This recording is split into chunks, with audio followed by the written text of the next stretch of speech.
Hello, welcome.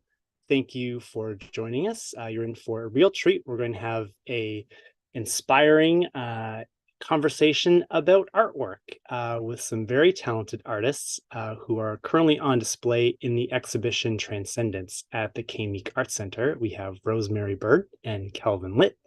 My name is Stephen Snyder. I am the Gallery and Communications Coordinator for the West Vancouver Community Arts Council.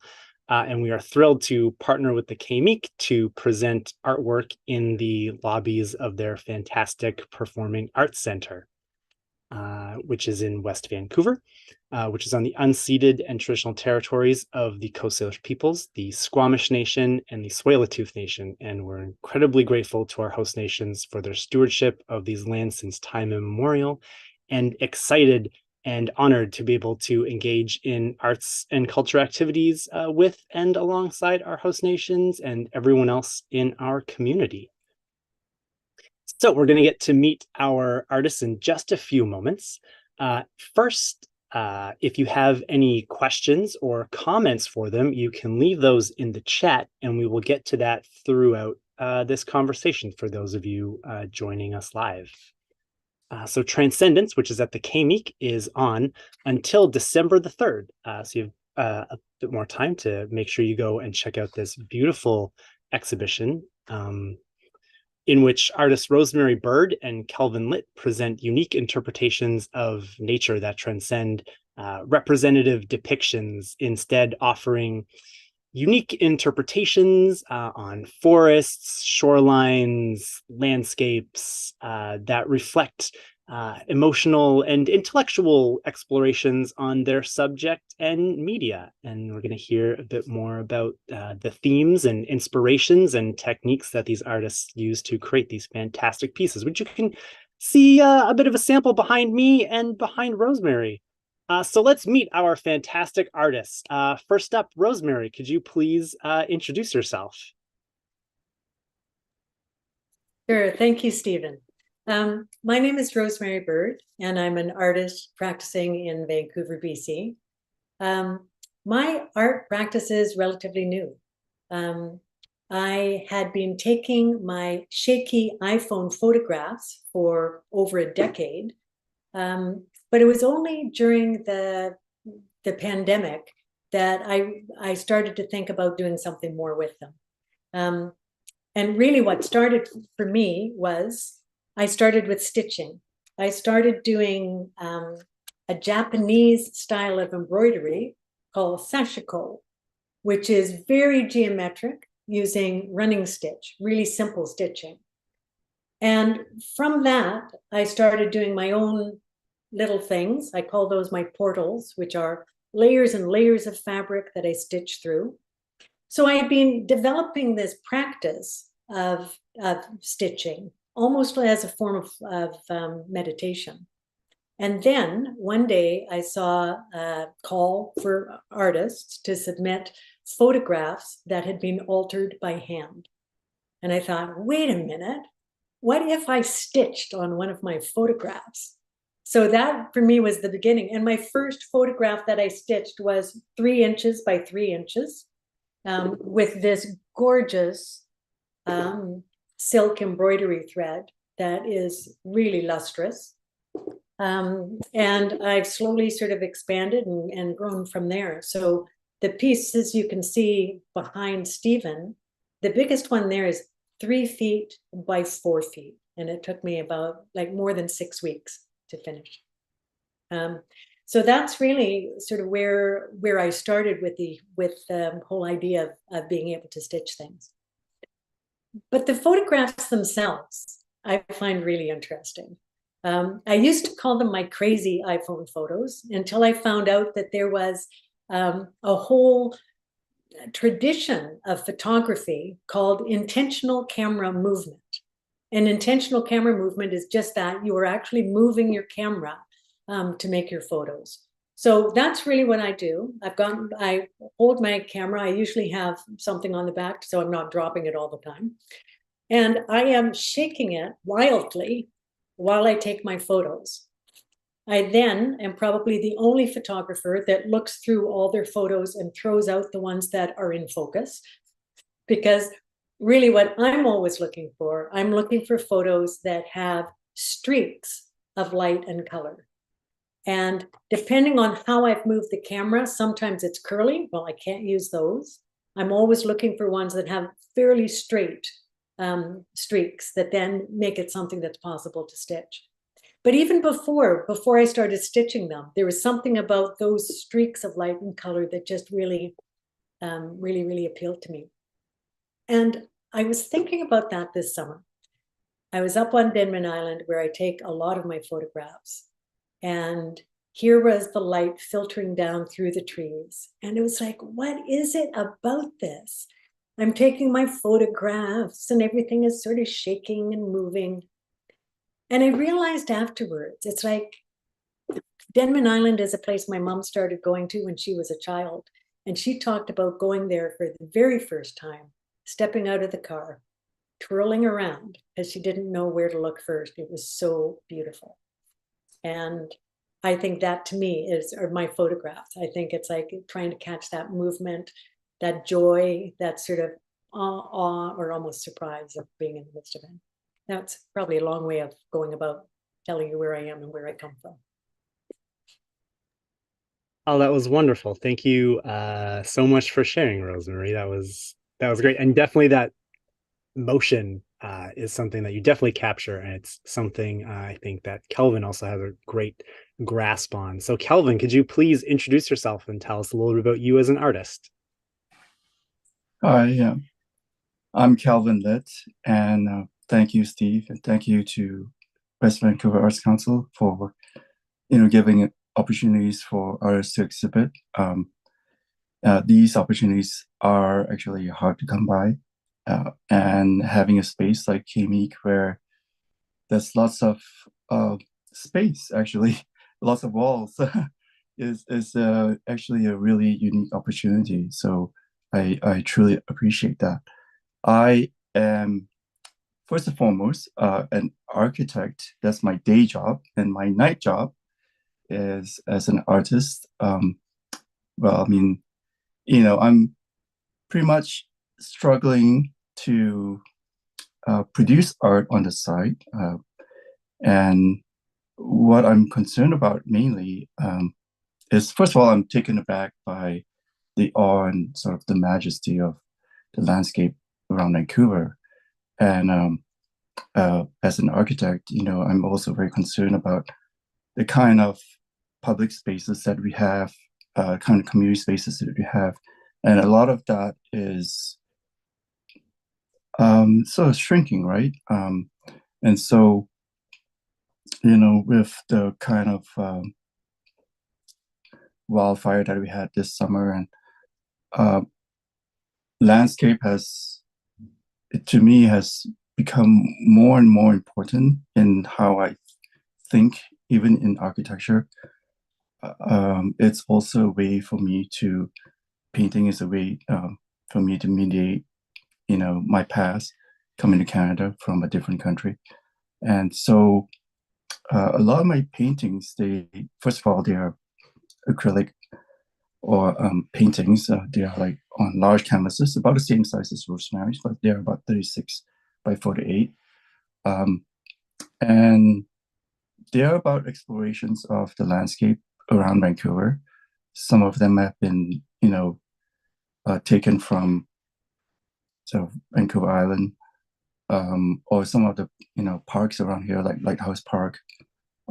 So it's just my little nuggets of how I'm experiencing it, and now I come back to painting and trying to convey what I experience.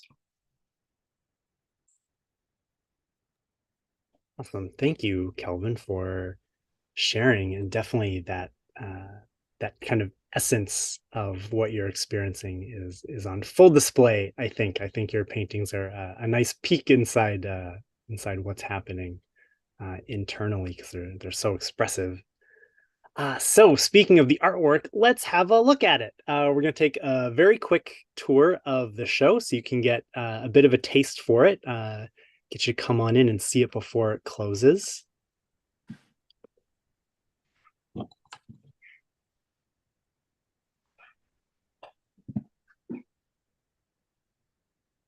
All right. So as we start on the main floor of the Grosvenor Theater, this is the large wall with all this beautiful natural sunlight coming in, and we can see the work that's there. There's two floors. We're going to be starting here.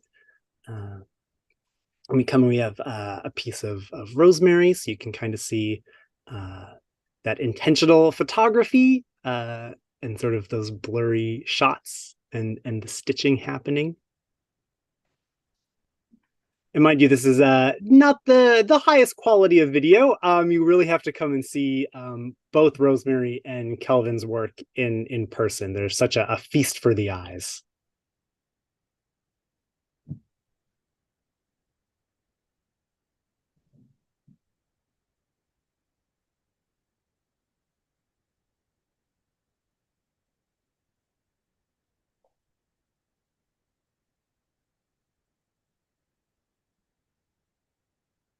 We have bios and statements by each artist. You can learn a little bit about them when you go see them. And now we move on to some of Kelvin's paintings.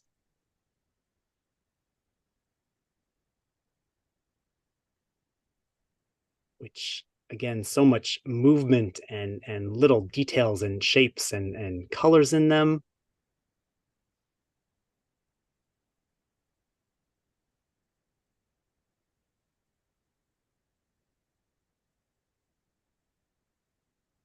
Those of us in West Vancouver probably will recognize this scene.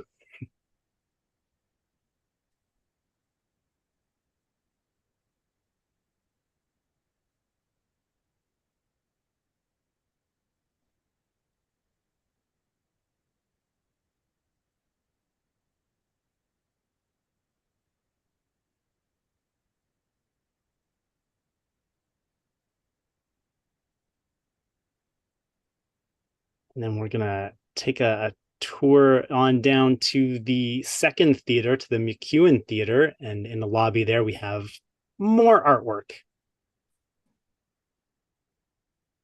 Again, just as you come down the stairs, you've got some more of Rosemary's mixed media pieces.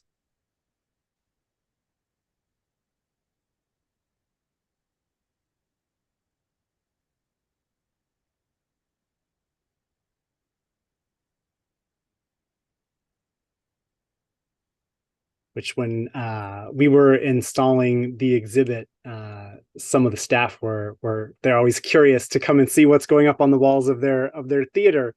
And when they came by your pieces, Rosemary, they were like, can I touch? I don't believe it. Like, what is that?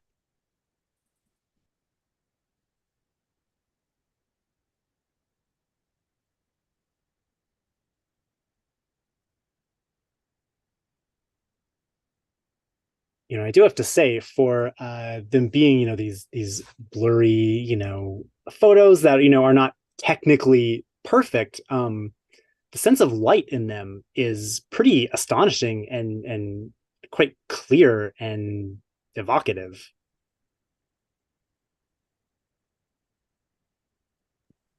Thank you for that.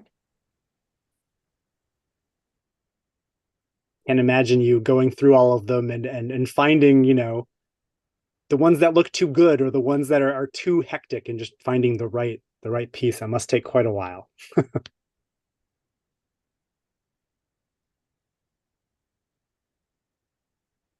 So we move on to more of Kelvin, more of your work.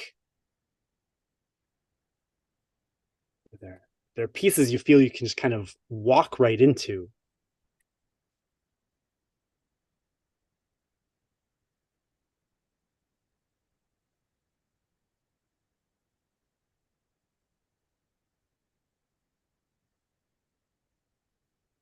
Say, Kelvin, the abstraction and sort of semi-abstraction of your subject and shapes is really interesting. Like, for instance, the piece we just saw, there were those sort of blue shapes up in the upper left-hand corner.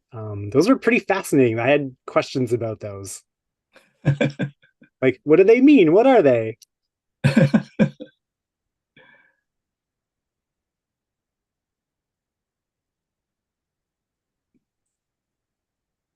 Am I supposed to answer? If you like, or you can leave it ambiguous, and it's up for us to figure it out. I think in that piece there was like a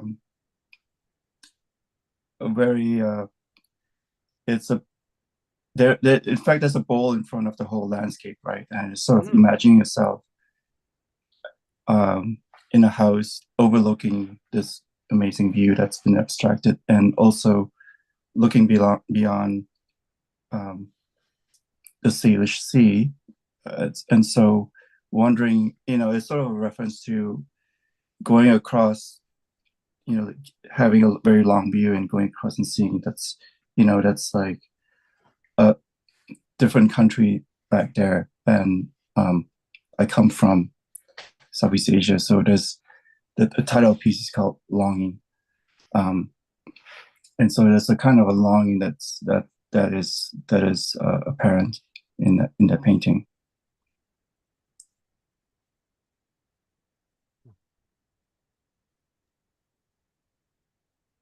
That use of blue seems to continue through a number of your pieces, Kelvin. It's like, yeah, I think in a way I'm also curious to where that where that comes from and what that means for you. The use of blue, um, I think Like I'm trying to. in that last painting, it was like a blue. The tree was blue, Right. and then there were the blue shapes that Stephen was talking about. That's they're very really sort of vibrant and really sort of bouncing against the rich reds and greens that you were taking out of the landscape. Yeah. I'm constantly experimenting and trying to incorporate some of the Fauves use of color, and also, um, the kind of colors that you see in the group of seven paintings. Mm. And a lot of it's just trying to, like the blue will, I suppose it will recede in some way. Some of the shapes, those crystals, they were like crystal-like shapes on a mountain. They sort of refer to like blue-green paintings in this whole genre of landscape paintings called blue-green paintings in Chinese landscape paintings. So it's sort of like referring to that, right? Yeah. I mean, I kind of like the blue. I think it makes certain like tree trunks stand out and also recede at the same time because it's a contrast. Right. Yeah. Great questions, everybody. That's the great thing about having artists talk together. They can, or seeing each other's work. They've got all these really interesting insights and questions about, well, what does that mean? How did you do that? Yeah, yeah. Sort of inside baseball kind of thing. Mm.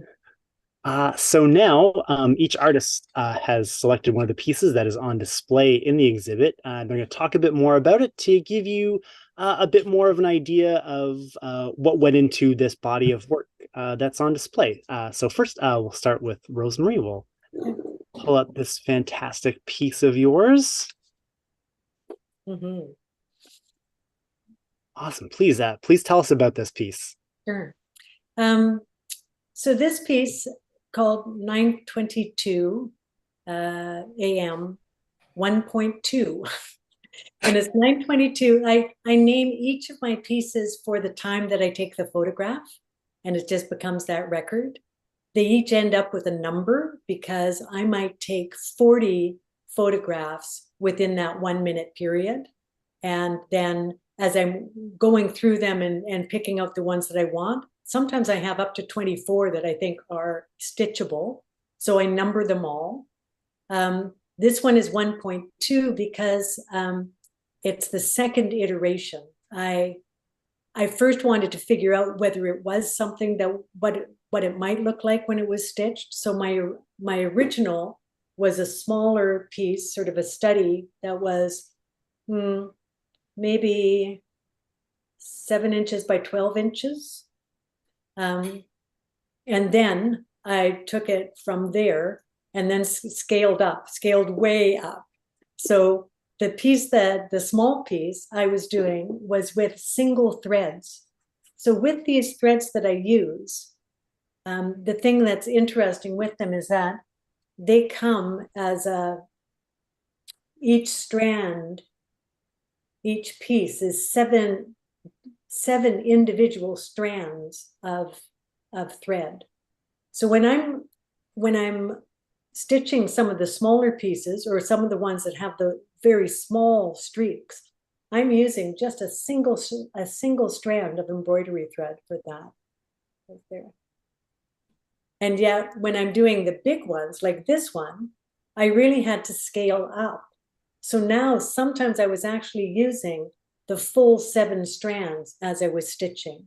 So it's something, if you see them in person, or in fact, even in some of the close-ups that Stephen showed us earlier, you could actually see where those chunky pieces of thread went across. Sometimes, especially in those the peachy colored ones, you can see down towards the bottom, or some of the bigger green pieces. So it was interesting for me. So here is, I'm in an old growth, well, not quite an old growth forest. I'm in an area that had probably already been logged back at the turn of the 20th century. In this forest, there is still great big old monuments to the old growth. I mean, huge tree stumps. The stump that's lying there is, or the trunk that's fallen over, isn't as old as the original old growth, but it's been there long enough that it is totally mossy, totally mossed over, and is a nurse log, so that there are some small trees sort of growing off it. And there is something about this piece with the trees stretching up. There's part of that that almost reminds me of Emily Carr, with the very tall trees going up, and the shape of the branches, how it becomes that almost cartoon-like shape, or a way that a child might draw them. Mm-hmm. So you've got that looking up. I also really liked with this one how the blue of the sky really held. Sometimes when I'm doing my photographs, the sky will tend to wash out. So I end up with what photographers would call burnout.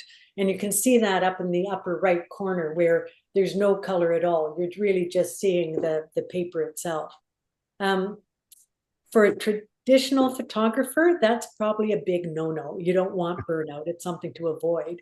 But then a traditional photographer probably wants to avoid having his camera move at the same time that he's taking a photograph. So I'm really sort of bending the rules because of what I'm looking for in my photograph. I also resist. I have had people suggest that I could use an actual camera, or that I could do all of this in Photoshop. But I resist. I love the fact that I'm using my phone to capture these, because there's something about that to me that speaks to the immediacy of this. Just walking in the woods, and I'm in an instant doing this, just because I notice something. The light out of the corner of my eye, I catch this idea of this light, or I see this log, and I think, oh, what would happen if I did this?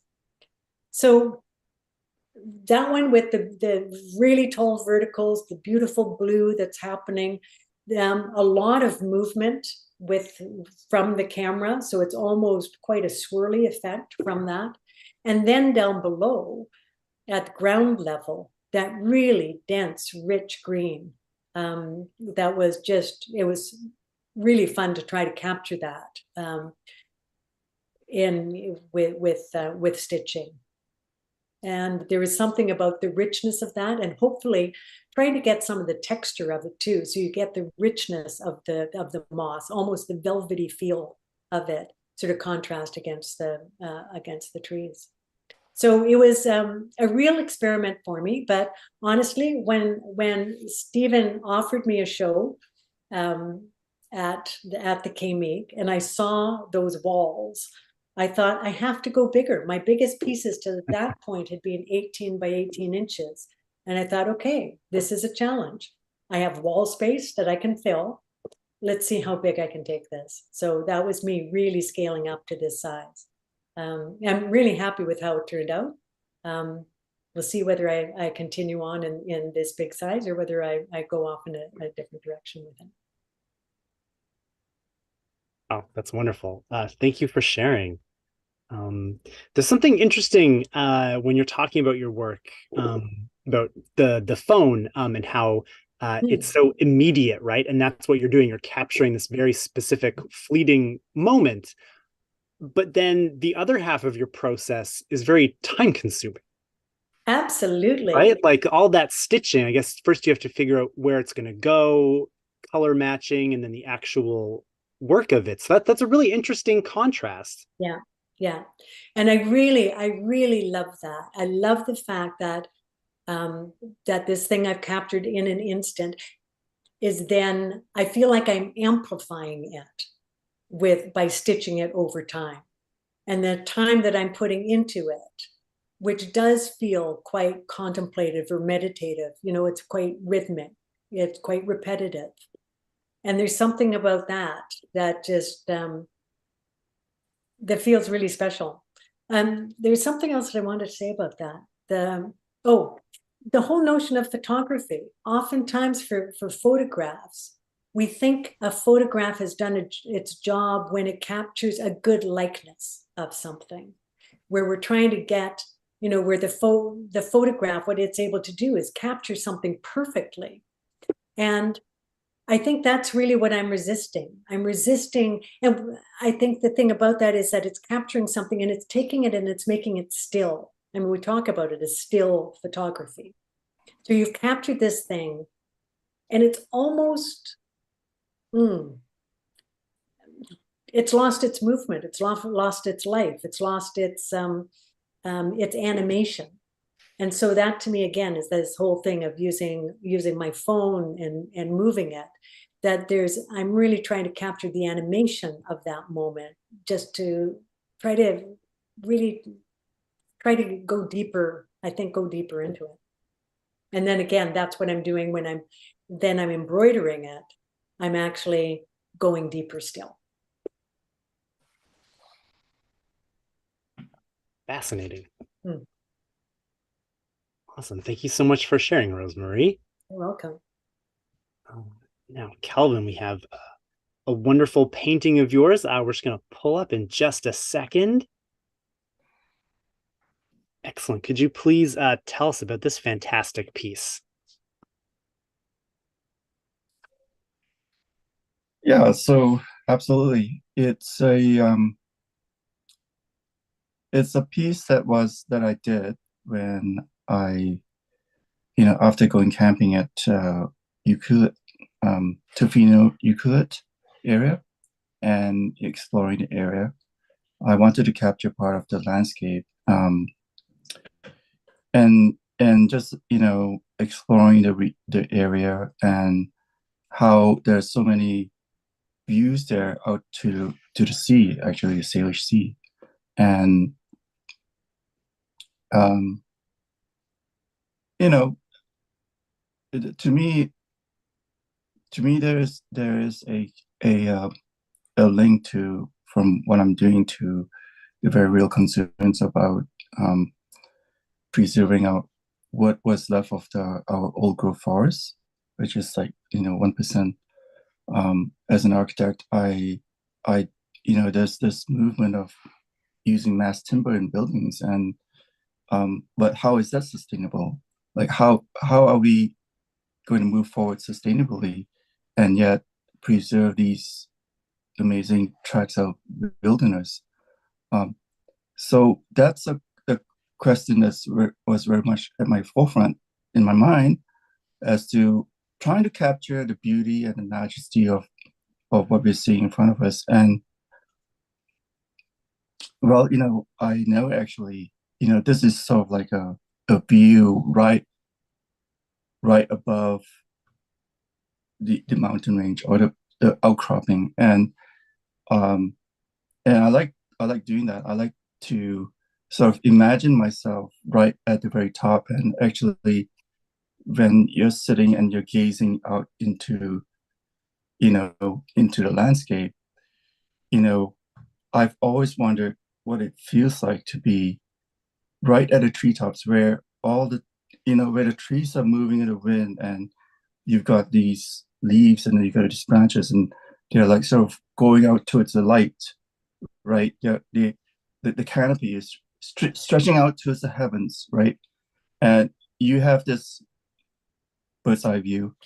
You have this incredible landscape in front of you, and when you're at that point, you can see so much more. You can see how the wind affects you.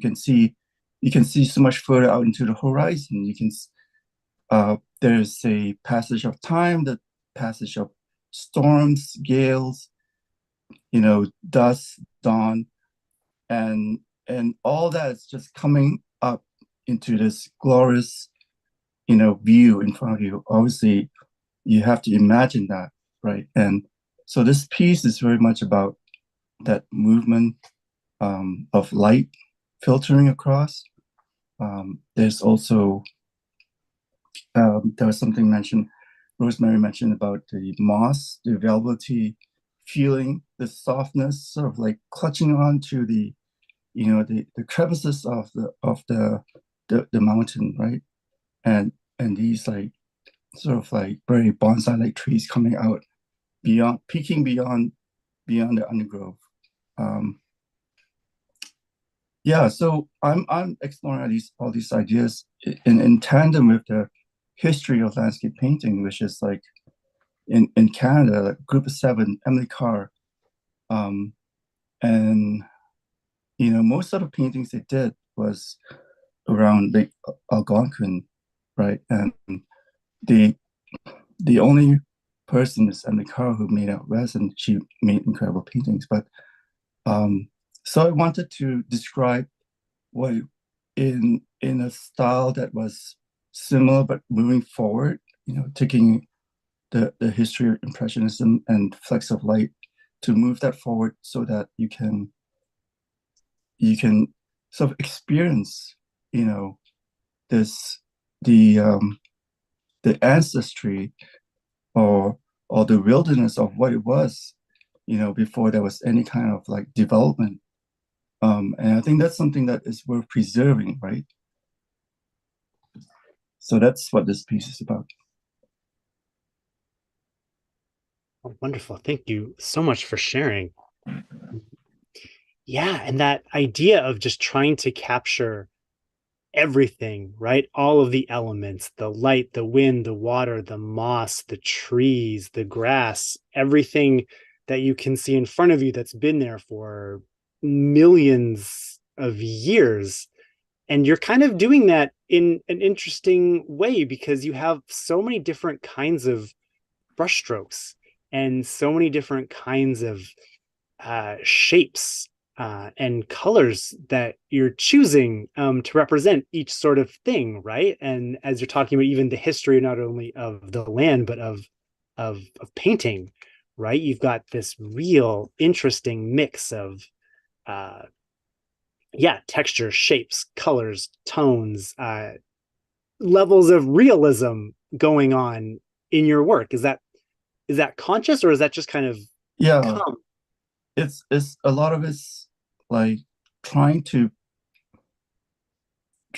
like dive into the details. Like I have sketches and I also have reference pictures of that place, but it's not exactly, it's just like going into the details of how how to capture the essence of what I'm you know what I'm seeing, right? So whether it's like how the wind has shaped, the undergrowth, right, towards one direction, and so you can feel that.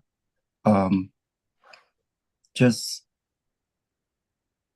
and when I'm struggling with acrylic painting actually because it's, when you apply the paint, it actually acrylics doesn't retain its color. It kind of dulls.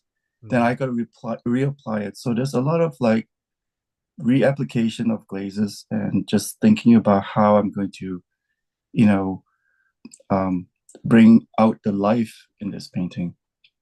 So some of it is detail, and other parts where like the lower left corner is left more, more abstract. And So there's this play.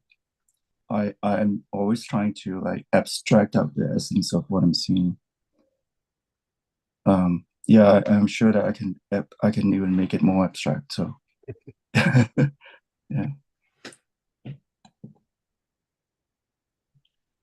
Yeah, wonderful. Thank you so much for sharing, both of you sharing your insights into your work, into your processes, and why you're doing it. And you're both bringing up a lot of really interesting ideas about time and uh, just being present, Mm. and experiencing what's around us and valuing it, right? I think you both speak a lot to value Yeah. of what we have, our resources, and the beauty around us. Is that something that has always been present in your work?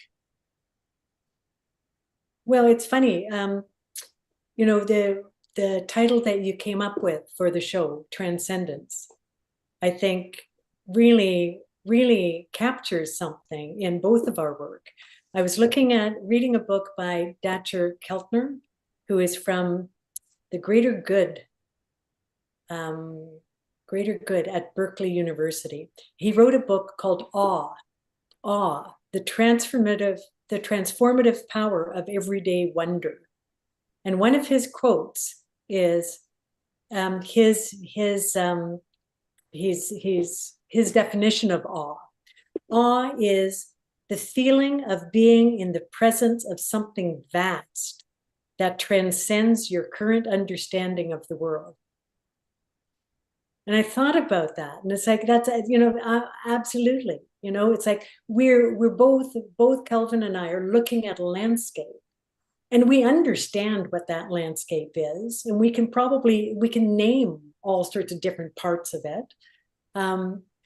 But there's something about that landscape that is just so much bigger, that is just so much that's awesome, that just makes you have this feeling of awe.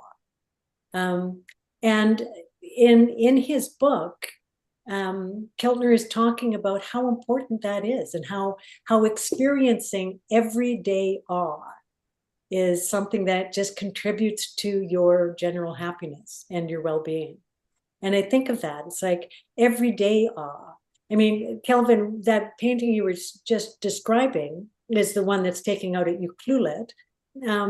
But the other one was near West Vancouver. So it's like it doesn't take a huge trip to go somewhere. It's walking out your back door or your front door and just actually noticing something, noticing how the light is hitting a tree, or noticing the color of something else, that just gives you this incredible almost excitement that that these things are existing around you.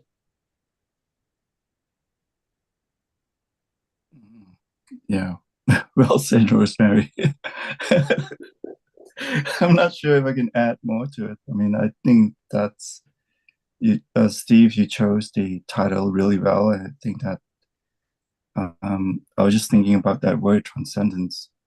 I feel like we all come from different backgrounds and different histories, but we can all agree that we live in one of the most beautiful places on earth, and we are lucky to be here. And like these terms, they are all sort of experienced on a very personal level, but to actually capture them takes a lot of effort, because you have to put yourself and actually produce the work. And I'm completely in awe of what you've done. I mean, that's a lot of work, Rosemary, that you've put into it, and it's sort of like this process of just the streaks of light is pretty incredible. And so I completely appreciate it. And similarly for me, I have to put myself into a place where if you actually go to Meek, and you can see that there's a lot more detail in every brushstroke on those paintings that you can't experience it on the screen. Like, you can't really see it, and that's why I don't think my paintings photograph that well, because I must have put a wrong glaze on it. It's like it shines off at the edges. It doesn't really transpose that well. There were certainly parts as Stephen was panning through, doing the the walkthrough of the gallery, where I could really see your brush strokes. I could see some of that texture that was sort of capturing the light. But I have a feeling you and I have the same problem, which is, you really do need to see our pieces in person to really appreciate the texture of what's going on with them. Mm-hmm.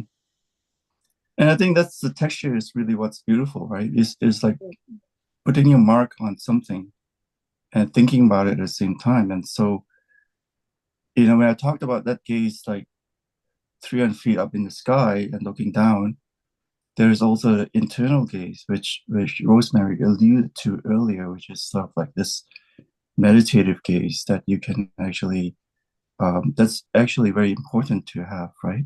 You know, and there's obviously, when you're deep in thought or something like that, it's great to be able to experience a landscape or to have a bigger gaze outside of yourself. And so I really enjoy doing these paintings of mine. Yeah.